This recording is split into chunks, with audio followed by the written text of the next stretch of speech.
Hello kids, I hope you all are safe and healthy. Follow our precautions and stay safe. Now welcome to this video session. The topic that we are going to cover in this session is early attempts, a classification of elements.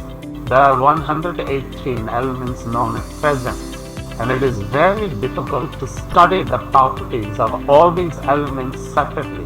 So all the elements have been divided into a few groups, such that elements in the same group have similar properties. We will now describe the various attempts which have been made to classify the elements from point to point. In 1817, Johann Wolfgang de the Rhino, a German chemist, tried to arrange the elements with similar properties into groups. He identified some groups having 3 elements each. So equal these groups.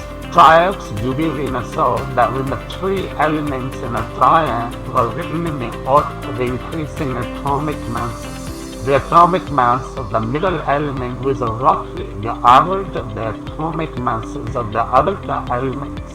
For example, take the triad consisting of lithium halide, sodium and potassium with the respective atomic masses 6.9, 23.0 and 39.0 average atomic bonds of lithium and potassium is approximately equal to the atomic mass of sodium.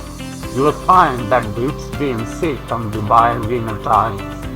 Now let's discuss why was it not accepted. Why did bi-linear group identify only 3 triads from the elements known at that time? Hence this system of classification into triads was not found to be useful in 1866. John Newlands, an English scientist, arranged the then known elements in the order of increasing atomic masses.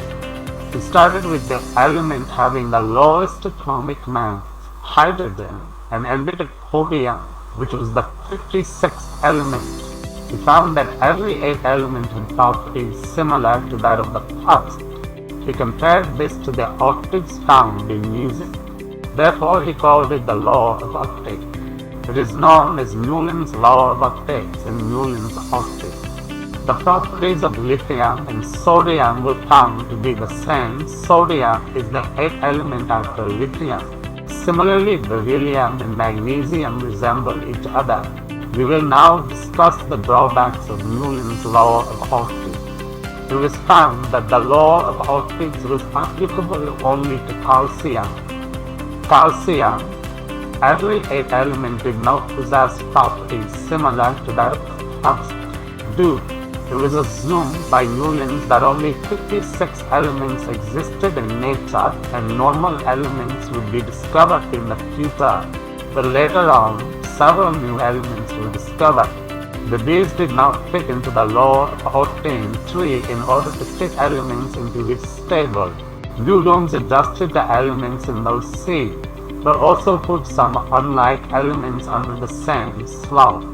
Also cobalt and nickel are in the same slot, and these are released in the same column as chlorine, and bromine, which have very different properties than these elements. Iron, which resembles cobalt and nickel in properties, has decreased finally. From these elements 4, with the discovery of noble gases, the octaves became irrelevant, flying. Thus Newland's law of octaves worked well with lighter elements. Only before we end this discussion, we can observe that dryads also exist in columns of Newland's beds. For example, the second column Newland's classification has the elements lithium, sodium, and potassium, which constitute the double line of triads. So kids, in this video, we studied the early attempts at classification of elements. In the next video, we will learn Mendeleev's periodic table.